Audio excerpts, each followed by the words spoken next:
Welcome to the Dating After Divorce podcast. I'm your host, Sade Curry, and I believe every divorced woman deserves a romantic relationship where she feels safe, loved, and cherished.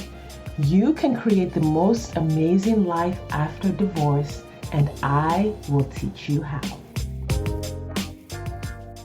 Hi, Brooke. Hi, Sade. How are you? I'm so good. How are you? I am doing well. It's good to see you again outside of our sessions. It's always good to see you. Yeah, to have this conversation. I'm really thankful that you're here. I think that my other clients and my audience will be so excited to hear your story and kind of where you started, where you are. I'm going to ask you all the questions. But first of all, I would love for you to introduce yourself to the listeners, who you are and what you do. Hello, everyone. Hello, friends. Hello, Sade. Sade is my person. I will say that right off the bat. I'm super honored to be here to have this conversation with you. I didn't prepare anything, as we know. So I'm Brooke Snyder. I am a certified life coach. And let's see, what else? What else can I tell you about me? I'm a daughter. I'm a sister. I'm into fitness. I also eat as much pizza as I do enjoy working out. And you're like in the most amazing relationship right now. I am in the most amazing relationship of my life, the relationship that I've always wanted to have and I've always pictured, but never really truly believed was for me. And that's something that we've worked on. And that's why I am where I am today as a result of that work. So, yeah. Awesome. So let's start by talking about kind of like when we started working together. You had a couple of relationships that we worked through that had kind of defined certain things for you.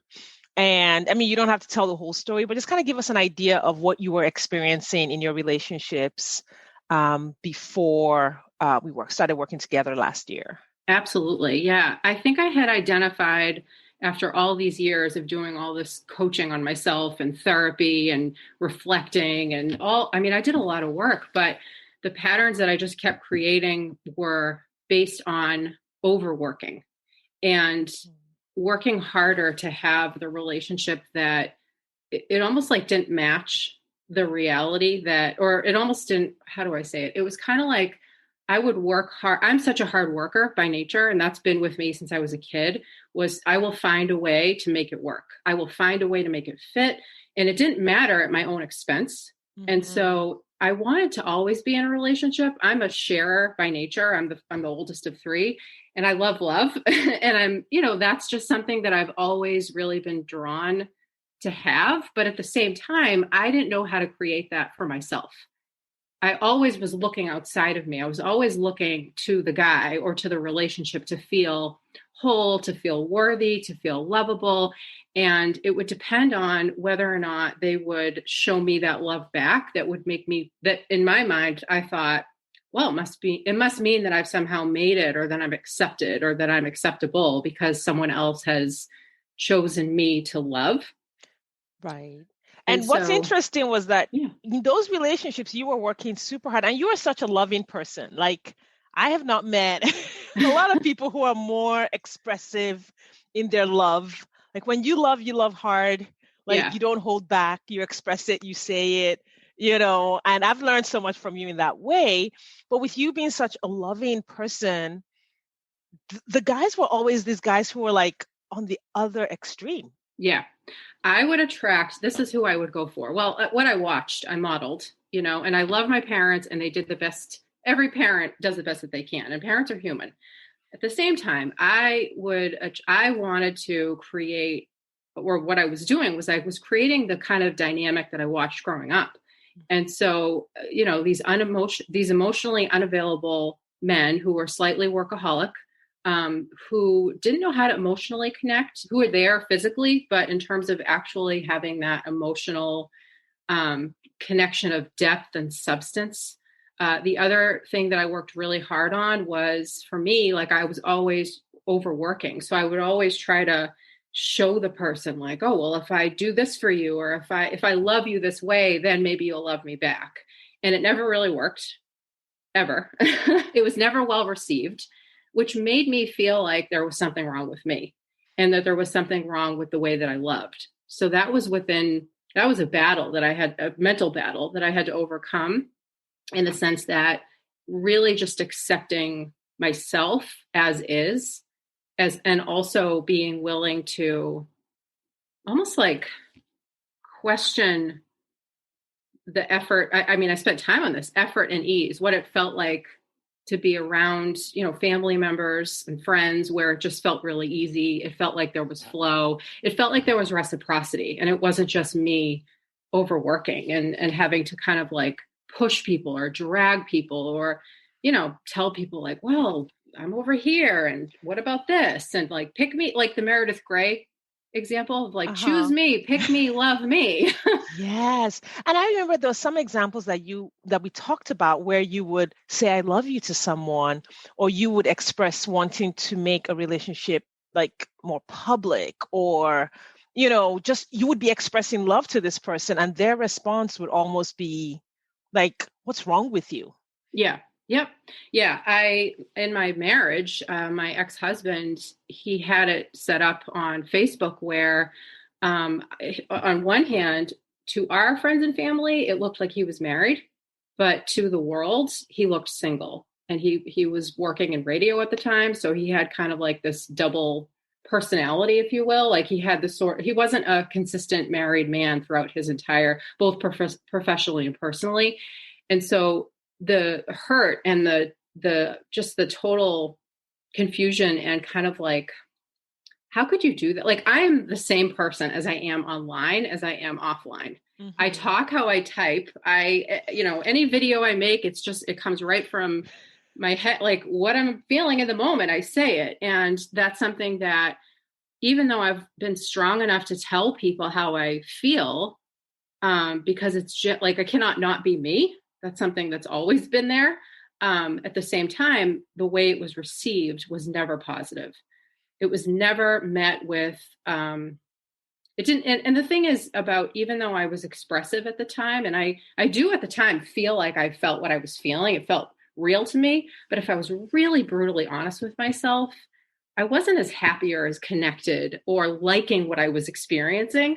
But for the sake of wanting to be in a relationship, and because I thought, well, this is my chance, or this is who I picked, or I would see the good. I'm very good at taking in the good when it comes to other people, but I would dismiss myself. So I would never really ask myself, like, if I was really honest, do I like what's happening right now?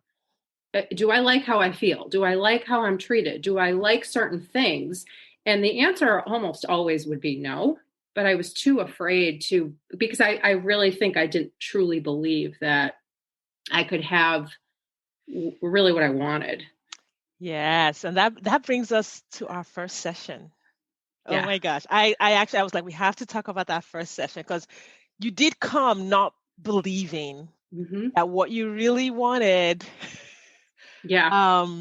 existed for you. And for you, it was a lot of, you thought it was about you. You really did have that underlying thinking that there was something wrong with you. And everything you'd experienced had given you that messaging that if something went wrong, you were either wrong somehow, or you had done it wrong, or you had presented your love in a wrong way. Yeah. And so then when you came in and we started working together, the very first thing that came up was your timeline. Yes. I have always been in a hurry, always in a rush, always like, where is he? When's this going to happen? Why isn't it happening yet? I've been divorced since 2012. I've dated, I've had relationships. I had 3 breakups in 3 years. When it comes to failing in love, like truly taking that if we want to talk coach speak, like that massive action of like, I'll do whatever it takes to have the result that I want. Like I did it all. Like I put myself out there. I would just keep going, but I kept doing more of the same. And which is why I didn't believe, which is why it was hard for me to be like, oh, you know what? Yeah, this is completely, there were days where I would waver. I would be like, he's out there, he's there, and this is the kind of life I want. But it really, it's, you were the first person that woke me up to being the leader of my own life. That was the expression that really stuck out to me. And then when you said to me, if this was guaranteed, if you could actually create the life you want and the partner that you want and the kind of relationship that you want and all the babies and all the children, because I've always wanted to have kids and I'm such a family girl. And I always wanted to meet someone who was just as family oriented. And, and that was really important to me. And that's also something that the people that I was attracting, they didn't want the same things. Mm-hmm. So not only was I attracting people who didn't want what I wanted, but I was in a rush to make it happen. I was going to try to convince or push or show you, that, oh no, you want this with me. And so you had said to me, if this is guaranteed, as long as it takes, if this is going to happen, what would it mean for you in terms of like releasing the timeline? And that changed my thinking too, because my focus was on the timeline versus the actual experience I was having. And the experience that I was having and the experience anyone is having, that's everything. It's not the actual timeline. So my focus was not it was in a different place. Right. So yeah, you were like, well, I want to meet the person. I want to be in a commitment with the person and I want to have children. And I'm also, in my late 30s and I need to do all of this. And so I think you said something like by spring and it was summer. Yeah. I had that's the other thing that I look and I'm like, wow, like I had this my thinking around the timeline of it was almost kind of like. But that's because what's interesting is, and this is the power of, coaching and really getting to see your thoughts, was that the fact that you didn't believe that it was available to you made you insist, like, if it's going to happen, if this thing actually exists, it has to happen now for me to believe. It was almost like you were white knuckling your belief. And so it had to happen in that timeline for you to hold on to the belief. Yeah. But once you moved into belief, it was like, well, yeah, if I believe, then I don't care if it takes 3 years. Like, I want the guy and the kids and all the things. True. So I don't want to settle. And so white knuckling the belief had caused you to settle for so many people because it was, okay, they fit in my timeline. Right. I'm going to settle for this guy. And I know one of the things that I truly want to acknowledge about you is that once you moved into belief, you were committed to that belief. Like, you didn't when we met, it wasn't about, oh, well, when is it going to happen? Who is it? This isn't happening. You were just like, yeah, it's happening. Yeah. It changed my thinking too. Yes. It's only a matter of time was a thought that I practiced. Right. And the other thing I will say too around the timeline or the rush is I was on to myself about the way I was showing up. And I called it the whiny model. And I got coaching on it because I didn't like how I felt sounding like it sounded whiny to me. The whiny meaning the model that's, one of the framework in terms of like how we, what we think and feel and what we coach on. And so what was really revealed to me was I was creating the result of showing up in kind of a desperate, clingy, like I was willing to overlook or dismiss certain things that for me, when I was really honest with myself, they didn't sit well, but because I was in that rush to have what I wanted. So and this is a thing for all of us, is like whenever anyone is in a rush to get somewhere, you kind of have to take a step back and pause and ask yourself, why am I in a hurry? What is it about this process that I need to get here quickly? Right. Because there are underlying beliefs that are causing that push, that need, their underlying wants and needs that aren't being met, and you're thinking this relationship is going to meet that need. Oh, yeah. Let's talk about the vision, like waiting. There was a phrase that you had used about you want someone to bring out the best person. Oh my goodness. Yes. Yes. When that was also something that in our very first, I want to say it was within the first couple sessions. I was walking around all these years having this thought around being in a relationship brings out the best version of you. Like, oh, if I could be in this relationship, I'm being the best version of me. Like this will bring out the best version of me. And I remember you said, you are already the best version of you. And it's not someone's job in a relationship to bring the best version of you out. Yes. Does that, and you even asked me, do you want to be the person that brings out the best version of someone else? I'm like, dude, you better come with that best version. Yeah, because honestly, like you said to me, it's about being compatible. It's about having shared interests, a sense of humor, having similar values and wants, and sharing life and like building an amazing, fun life. And like that connection for me was always so important. And I've always said this. It's like, well, you could get married, you could have kids, you could do that. That's easy. But it's who it's with. It's the actual person. And so I didn't give up thinking, or I didn't want to give up thinking that like that was real.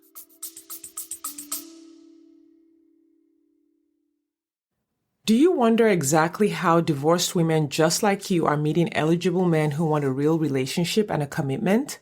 They're doing it by dating with their core values. Your core values are the GPS that lead you to the partner you've been looking for. When you use your core values on dating apps, text messages, and at social events, you will easily connect with your true match partner without chasing, settling, or wasting time with non-committal men. I have taught exactly how to do this in the 2-hour Core Values Dating Blueprint course available on my website, shadecurry.com/dating. That's SADECURRY.com/dating. You will learn exactly how to identify your core values and use them on your dating profile, how to ask the right questions via text, and how to tell the right stories on dates so that you attract the right people and repel those who aren't right for you. If you're ready to meet your true match, hop over to shadecurry.com/dating or click the link in the show notes. Now back to the episode. Right. And to acknowledge you, I mean, you were like, you let go of it. You're like, yep, I'm on a trip to create the best version of myself. He is off the hook. I mean, even before you met him, you already let him off the hook to create the best version of yourself. You started making your plans that you kind of put on hold. You started working on all of those things. Like, I love the fact that once you saw it, every time you saw something new and your mindset shifted, you were like all in. Yeah. And I think you're like, I think that's really a characteristic that you have. It's like you're all in everything that you do. And it's really a very powerful and inspiring experience of you that I have. It's like Brooke is just always all in. Like she's in, she's committed. That's 100% true. Absolutely. And it's almost like I don't really know how not to be all in, because that's just that is how I am. And that's also kind of how I love too. Yeah. And the thing for me, what you pointed out, which was so massively transformative, was when you said, you be the leader of your own life, you create the life you want, he can come too. Yes. And because I felt for so long this stuckness and this, everything has always been around waiting. And this is what doesn't work for my personality anyways, because I'm not someone that waits. Like, I take action. If I want to create something, or if I'm interested in something, or I want to learn about something, or I want to incorporate it into my life, I'm going to take action on it. I'm not just going to sit. And I feel like I've had this for years, vision board. And I did for years. I had an actual vision board of images and things that I wanted to have in my life.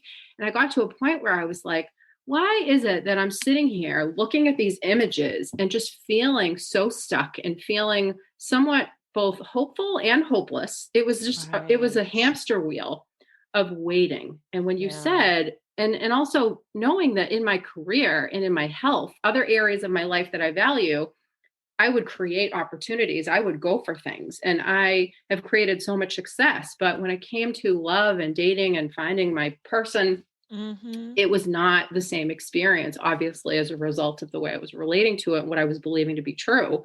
And I could not have done the work. Like, I did the work on my own, but when I heard you on Stacey's podcast, and I think it was 90 seconds in, I was like, her.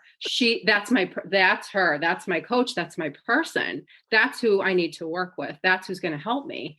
And so I was all in with you, but I needed to learn how to be all in with me. With yourself. That took some time. That did take a little bit of time. Yeah. I mean, and we did a lot of work, but I do want to kind of fast forward to the good part.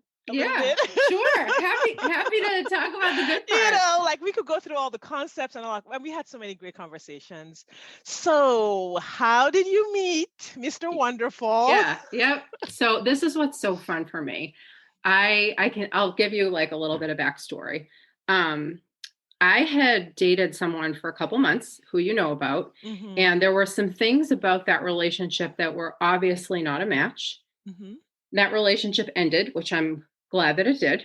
And I got really honest with myself after that happened. And I rewrote my profile on Match.com. And I asked myself, who am I? Because I really want to attract someone like me. So someone who's affectionate and warm and a go-getter and family oriented and has this enthusiasm for life and a sense of humor and just like all the things that at one point in time, I would maybe dismiss about myself or think, again, like depending on who I was with, that it wasn't right or wasn't good or just so much judgment. And I just was sick of it. I got to a point where I was like, I'm being me and I want to attract someone like me.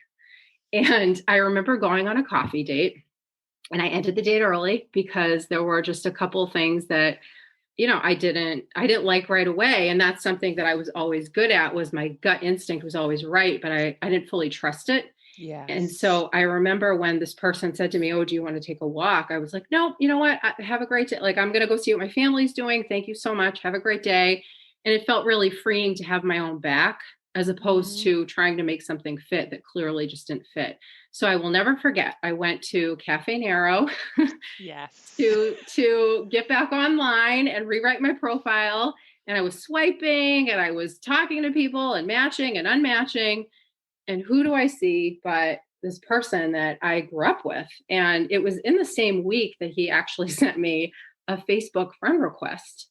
So I texted my 2 childhood friends who know him as well. And I said, you'll never believe it, but like this, I'm seeing him on Match.com. I'm going to message him. And my friend, her name's Leanne. She's like, I love him, all caps. And I mean, I trust her with my life. Yeah. And I mean, I know this person, like I grew up with him and I hadn't seen him in a couple of years, but I always had a good impression of him. I always thought he was sweet and just very sweet and unassuming. And he comes from a wonderful family. And immediately when we started messaging, I felt the feeling that I've been wanting to feel all this time, which is just so easy and so much flow.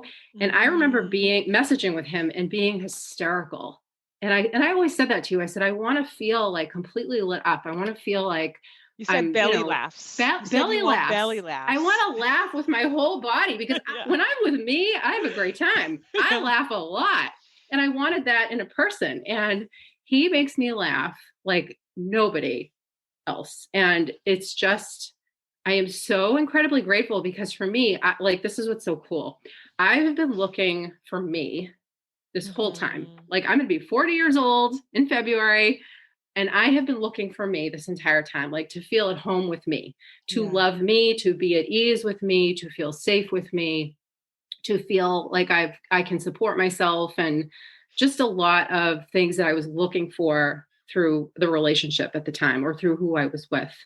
And I wanted to feel that sense of home. And what's so amazing is from moment one of messaging Danny, his name is Danny, messaging Danny was, it just feels like you like home, like he's been in my life this whole time, but I had to do, and I don't think I know for a fact he wasn't ready for me either. So that's what's so amazing about timing and about the work that we all have to do to kind of get to a certain point. But I didn't give up. I didn't quit. And so I'm so over the moon. I feel like a giddy teenager. I've said this to you. Yes. I'm the giddy teenager. You are acting like a giddy teenager a lot. Like you met him in October, so it was October. Now? It was October 27th. We went out on our first date. What's really cool, and I don't know if I've ever said this, I might have told you before. I wrote a journal entry on the 18th of October, and I was describing what was coming to me, because I'm also pretty good with like visualizing. And I was like, I think you have light eyes. He's got these most beautiful blue eyes, and the dimples. Like, I can't even tell you just how handsome and how cute. He is the cutest. He's so sweet. And so I was writing this entry about what it would be like, and about being in the car. What was coming up for me was we're in the car and we're singing and making up songs and, just having so much fun, and like certainly able to talk about all sorts of things. Like no topic is off limits. Yes. But at the time I was visualizing what it would feel like to be with this person. And literally that week, I think a few days later, he friended me on Facebook. And then I saw him on Match, and he's funny. He's like, "Oh, you turned Match into Bumble." Because I was like, "Oh my goodness. Hi, I'm going to message you first." Yeah. Yes. Awesome. And I'm so thankful that I did. And I've said to him before, I'm so glad you wrote me back. And he'll make a joke about like, well, I had to, or whatever. He's so funny. He's so funny. Good. I love what you said about timing, because I feel the same way about my journey through divorce to remarriage. Is that there's something that Brooke Castillo says, I think in her book, or one of her books, she said it was always meant to be this way. Yeah. And sometimes we look at our journey and the difficult times and the work and all of that, and it's like, well, I wish I got to where I am a different way. Well, like that doesn't make sense. It had to be this way. And when you get to the place you're meant to be, like you in your relationship, me in my marriage, my children are thriving, I have a business I love, I ask myself, would you do it again to get here? Absolutely. I know. Yeah. And it's so hard to convey that to someone who's in the middle of it. But this is kind of why you need support, and you need someone to tell you, listen, when you get to that place, if you do the work and if you commit, it's like it feels like a distant dream. All the other crap just feels like a distant dream. So just keep going, keep going to that place. I did want to ask you, kind of like after you met and you guys connected and started dating, it's almost like you went on this second journey. Yes. Right? Yeah. And I try to tell my clients that ahead of time, like, listen, it's not just about finding the guy, because a lot of times we're just like, I just need to find the guy. And you don't realize that there's now this other journey you have to go through to become intimate with someone, to open yourself, to be vulnerable, to understand the ebbs and flows of being in a relationship with someone. So tell us about that journey. Yeah, I think one thing that I've talked to you about that's so new for me is that this relationship and being with Danny, it feels the love that I feel for him and how I love is very pure and very clean. There's no agenda. I don't have any agenda. There's no manipulation. There's no, this is something that I do because I really genuinely love doing it. I love getting him coffee and a bagel, or just coffee, because he likes coffee and I do too. And he likes Dunkin' Donuts. I like Starbucks. And when he stays over, I just like to do that. And I like to do things for him, and I like to think of him, and I like to think about making his life easier, or bringing him joy, or being a place of rest for him.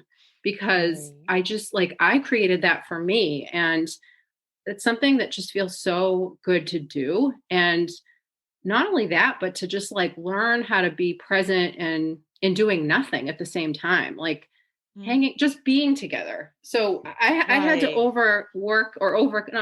I had to overcome a lot of the hustle that I had around needing to be busy or needing to make plans, I'm such a planner, but the simplicity of just watching Netflix, like I said to you earlier, when we watch Netflix together, it's just easy, and it feels safe. And going back to your question around the journey, I never felt really fully safe or seen in my relationships at the time, even with my ex-husband. Like it just, if I'm really honest with myself. And so to go from feeling unsafe, unseen, that something was wrong with me, that the way that I loved, that I had to tiptoe, and really just appreciating and being so grateful for the simplicity of like, he is who he is, how he is.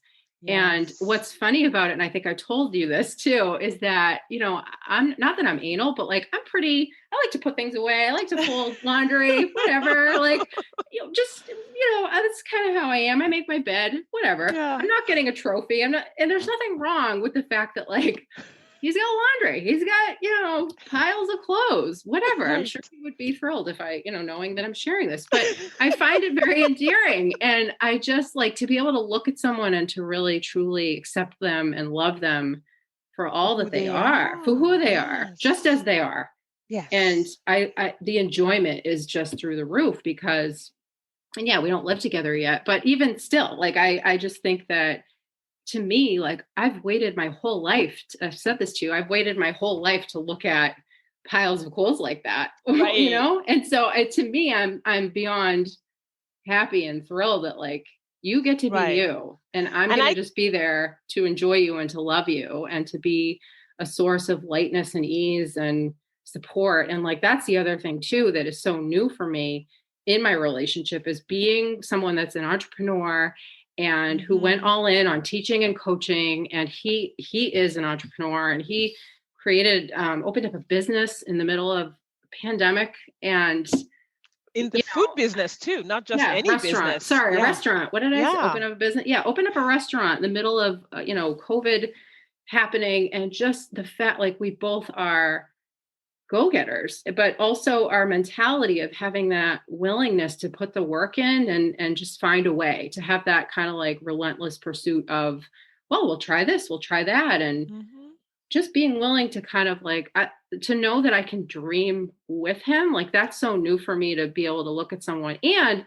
to know that I have full faith in his success, and that he looks at me and it's the same thing, to feel that support of like, oh, you want to create this amazing coaching business and, help people and work with people and do really what's in your heart. Like, you could do it. You could absolutely do it. And the difference between how he references your coaching business and how some of the other relationships or the other men that you dated briefly referenced your coaching business. And it's like the energy and the spirit behind it is just so different. It's so different. And that's the thing, is it was, again, it felt dismissive. I felt like I had to defend. I felt like I had something to prove. I felt like I wasn't fully supported through who I was dating at the time with what I was working on. And it's such a different, his way of thinking though, and the way he looks at life is he's a say yes to life person. And that's how I am and who I am. It's like, oh, let's try that. Or it's not a big deal. Like I'm learning so much on how to, and we've talked about this before, being a woman, being a female, or being me, I should say. I'm not going to say all females, but the overthinking around the craziest stuff. We had this conversation recently where he said, sometimes I can be super direct, and that might come across, like I'm a asshole, if I can say that. You can edit that out, but, and I'm not trying to be, but my directness, that might seem, like, I just don't want to seem like I'm coming across, I might need a little bit more, fluff or whatever. And I think I was helping him with an email, and I said, well, I can do both. I can be direct and be warm. And so just like knowing that, it's so easy to, I think for me, this is what I've learned the past, couple of weeks, is like, nothing's gone wrong when there's no problem to freak out about. I don't have to look for, I can take in the good and I can enjoy the good without needing to create something that doesn't exist. Yeah, because we often recreate what we experienced before. Like in romantic relationships, I felt nervous, I felt anxious, I felt some kind of way. And now that I'm in this relationship that doesn't exist, I don't feel comfortable. So sometimes we'll engineer some of those scenarios. And you have done a great job of working through. I remember that was like a 2-week period. Yep. Mm-hmm. I told him last night, I said, we were talking on the phone on his way here, we were on the phone, and he said to me, He said something. Oh, I said something about how a while back he had texted. He said, "Oh, I think I'm all set here." Because I said, "Oh, if you need me to, I can come. I can help out with something at the restaurant." He said, "Oh, I think we're good. I think we're all set." And I remember reading that and being like, "Oh my, he hates me." Oh my god! And I joked with him about. I said, "Oh, he hates me." He's like, "No." And I know that, and that's what's so interesting is to be like, I get to be with someone who just is how they are, and enjoy that and appreciate it. And the other thing too about him that I know is that even if there was, and I'm sure there will come a time, because this is humans, is like arguments, fights, like we haven't had a, knock on wood, like we haven't had a fight yet.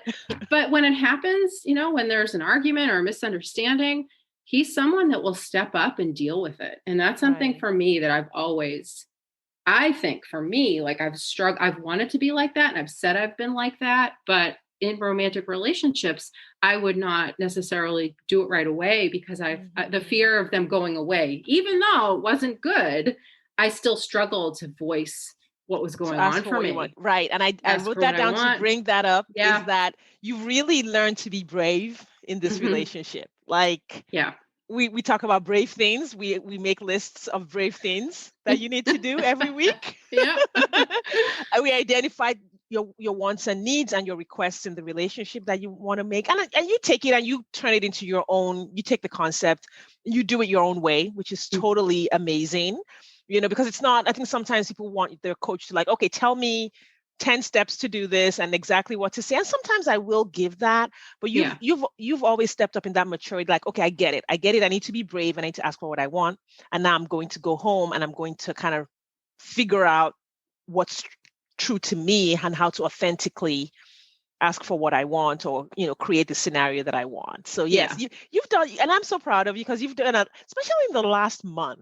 Yeah, there's been a lot of being brave. But what's so fun for me is, again, like the way he receives my questions, or me being like, "Hey, Christmas, let's talk about making plans." And the funny, I was invited all along, but he hadn't invited me because, again, like I'm a planner and he's just not as much of a planner, and which is fine, completely fine. And I also wanted to highlight, you were very good at knowing the difference between red flags up until going into the relationship, and then what we call in our coaching modality circumstances after you commit to the relationship.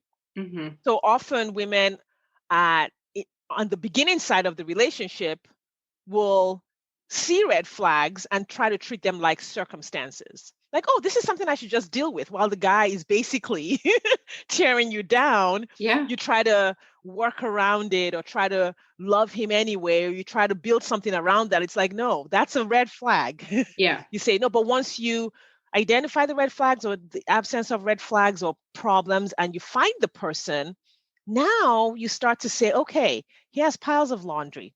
That's a circumstance. I can choose how I want to think about that, right? He works long hours. Okay. How do I want to think about that? And how do I want to be in love with this person who works long hours sometimes, or things like that? So it really is seeing the difference between the before and after. Before, you're paying it's kind of like you have your eyes wide open to what problems are and if this is the right relationship. But then once you commit to the relationship, you don't sabotage it by taking a text and being like, oh, he hates me. you know? Right. It's funny. So I love that. And I spent years looking at red flags, line them up, pick a flag. They were all in front of me. I saw them. And I remember just talking myself into being with what I was with, like at the time, and to forgive myself for all that, you know, that's taken some time too, to be like, you know what? Yeah, the red flags were there. The sirens were there. When someone says to you, I lied, and this is why, and my first instinct was to lead with compassion for them. So being able to really catch myself and being like, okay, is this at my own expense? Because I asked myself this too, before I connected with Danny. I was like, what am I costing? I'm costing myself. I have to start to reject people that come in, you know, dating wise and being online and making connections with people. Because if I'm not rejecting what I'm seeing that's not sitting well with me, then that I'm just going to continue to reject myself. Yes. And I'm going to put up with more of the same. And I was so done with that process of just needing to know, like, okay, how can I approach this differently? How can I think of this differently? And what can I do to create something that I want to have in my life? And I want to feel free and clear of no kicks to the stomach, and I got to tell you, we were at dinner, and I haven't even told him this yet, but we were at dinner a couple of Monday nights ago, and his phone, I think he was texting a friend, and we're always telling each other like who we're texting, or if a text comes in, he's like, oh, it's so-and-so, and same. Cause for me, it's like, you could go, I have nothing to hide. Like you can go for my phone, very transparent. And that was something I did not have in my marriage and in the relationships after the fact. And the absence of anxiety, truly, like I have to say, and again, I haven't said this to him yet, but I have never felt so safe and so like his character and who he is as a human, as a man, like as just everything to do with like, to not have to feel that pain and I just want to, like, for all the listeners and all the people that know that feeling, it is one of the worst feelings you could ever, for me, like and to know that that's gone, or to know that that's not a thing. I am beyond grateful. Beyond grateful. Yeah. No, I agree with you. I couldn't have said it better. It's sort of this experience you're having that you didn't know existed.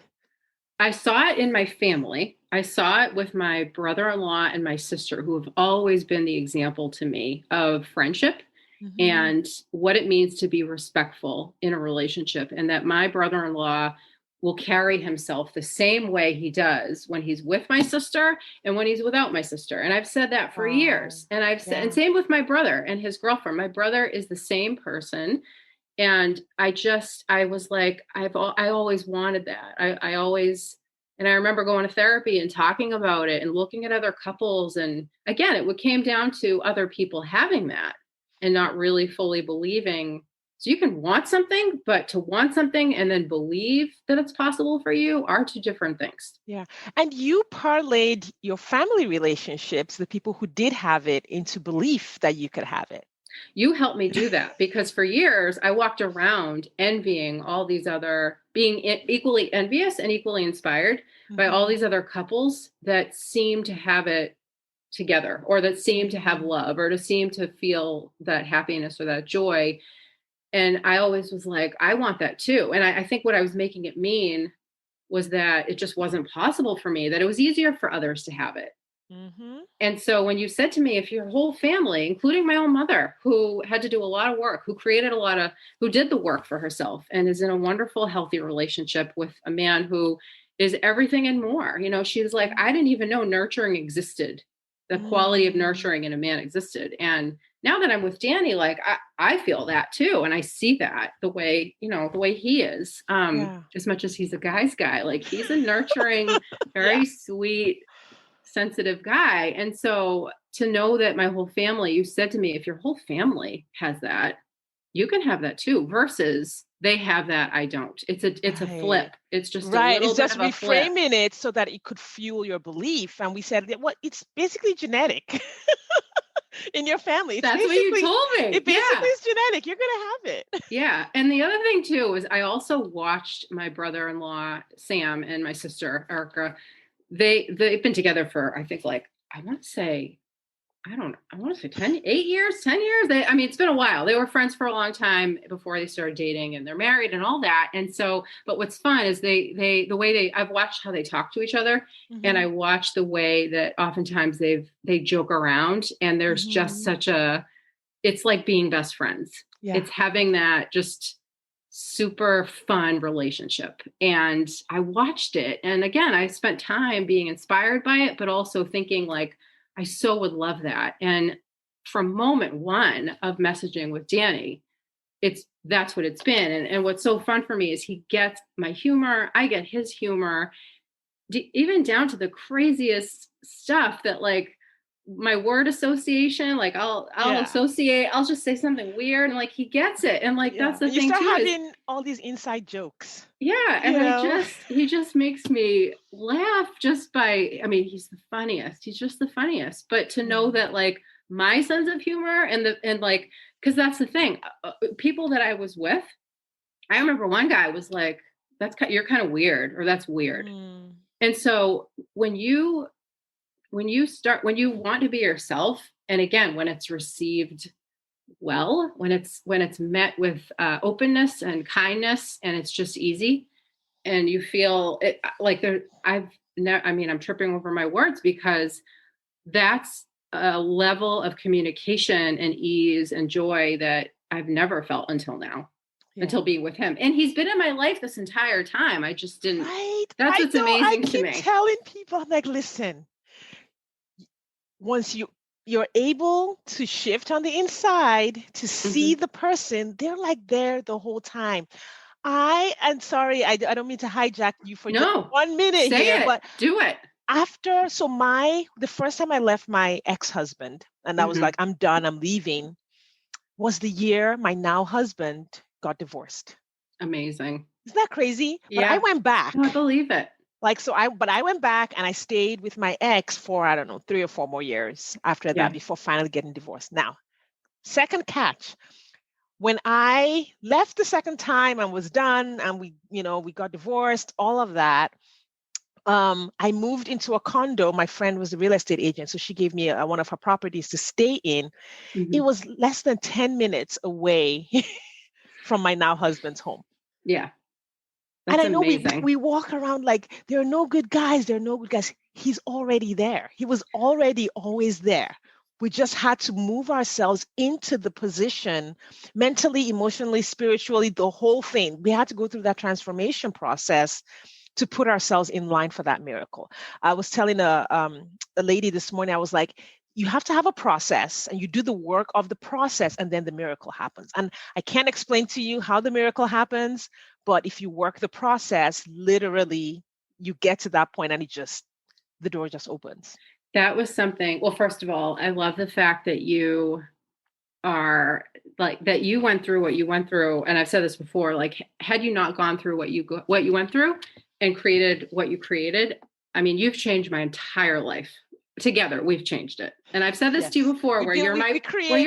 Together. We created it. And it's something so different from having a dream and visualizing it, but then also like getting to the place of actually living it and being it.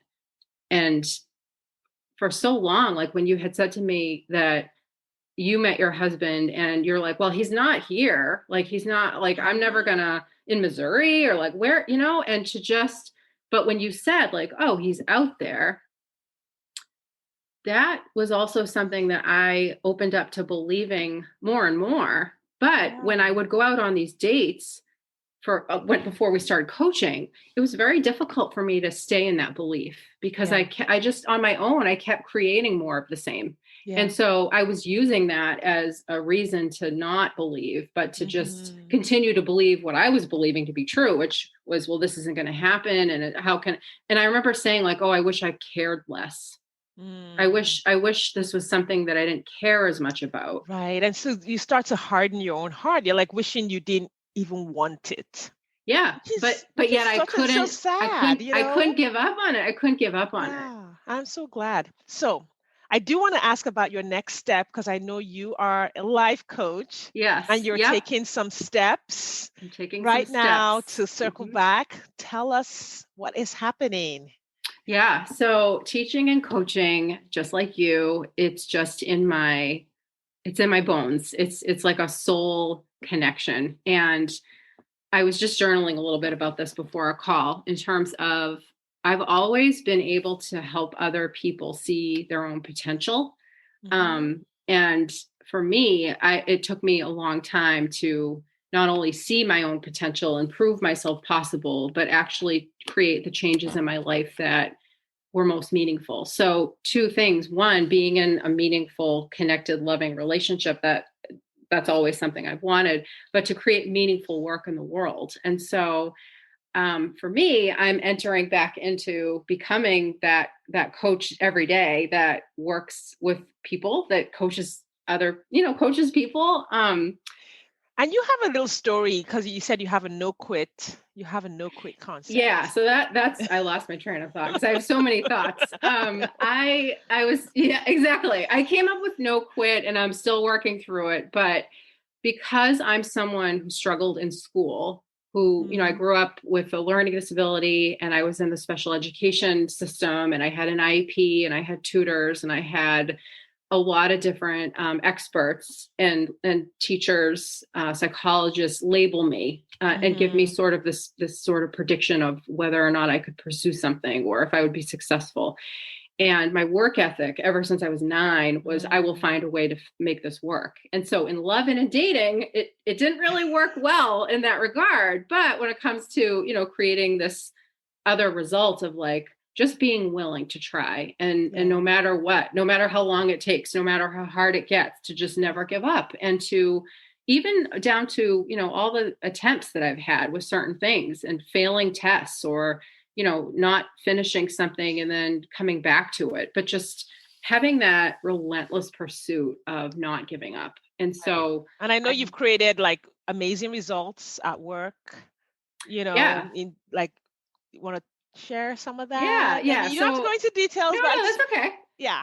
So I want people to see the Brooke that I see all the time. The background is I have a sales, new business development background. And prior to COVID, I was teaching and coaching and I taught yoga, I taught meditation. I created a mindfulness training for employees to help them to feel better, to help them to understand how, their stress, like what was happening with their brain and stress levels, and really just to kind of offer them support because I was that stressed out employee. And so I loved the business that I created, but I was also by the end pretty burnt out and pretty exhausted, pretty depleted. And so I decided to create simplicity and ease. And so I joined a company and typical like 8 to 5 job. And I've had a lot of success because I've applied the tools and the teaching to my role. And so I'm ready now to kind of open back up to teaching and coaching because on one hand, my job is a great job, but it's from the neck up. And I've said this before, where it's all thinking and it's all being able to kind of apply the tools and the techniques that I've trained on and studied in. But when it comes to in my heart, when it comes to like something heart-centered and something that completely lights me up, just the way that I light up when I talk about Danny, like I want to have that in my professional career. And as much as I continue to light up helping him and working with him with his restaurant, for me, getting to coach individuals and show them that what's possible for them actually is possible. Yes. There's nothing like it. There's nothing like it. That's amazing. I love that so much. Thank you. Brooke, thank you so much for being willing to come on, always share your heart and share your life with my listeners. I'm super excited to have you on the podcast. I'm like, Brooke has got to be my first interview. There's like, no way. I'm beyond honored. And like I said, when I heard your voice and I heard your story after the fact, it took me, like I said, within the first, I want to say it was 90 seconds, maybe even 3 minutes, where I was like, oh my God, that's who I got to get on the phone with immediately. And there's just certain people, and you are one of my people. You are my person, obviously. I've said this, but that can really help transform. And so to be able to do that work and to know that there are people out there that are looking for this kind of support, looking for this kind of help, but just don't know how to get out of their own way, but want it so badly. Like it is possible to have what you want, and you don't have to kill yourself along the way. You don't have to overwork. It's the opposite. It's actually upping the self-love and upping the compassion and upping the kindness versus the beat up, or dismissing, I think that's a lot of people. We dismiss our wants. We dismiss our desires because of fear. And, it's time to kind of step into being authentic and true to yourself and creating what you want to create in the world and having it and enjoying it, which is another level. Yeah. All right, everyone. You've heard Brooke Snyder today. I would love for you to follow her on Instagram and on Facebook. So, Brooke, what is your Instagram handle? Oh yeah, good question. I think it's B Snyder 11, BSNYDER 11. Okay, and we'll have it in the show notes. So you can just search for her on Instagram. We'll have her links in there. If you are looking to really, if you felt like you've had a lot of potential that you've kind of questioned or worried about or wondered if you can achieve your goals, Brooke is the girl for you. She's an amazing life coach. She is just like the epitome of love and light and like freedom. And she's an amazing human being to connect to. So I recommend you hit her up, say hello, tell her you loved her on this podcast, because I know you will. I can't imagine anyone listening to you and not loving you, like for You're real. So sweet. You're so sweet. That is so sweet. Thank you so much. You are also love and light, and together we will do it all. Yes. Thank you. Thank you so much. So much love. Thanks for listening today. If you are ready to get married after divorce, I want to invite you to download my free 8-video training specifically designed to help divorced women date with ease and get married again. Head over to sadecurry.com to get started. That's SADECURRY.com. I'll see you inside.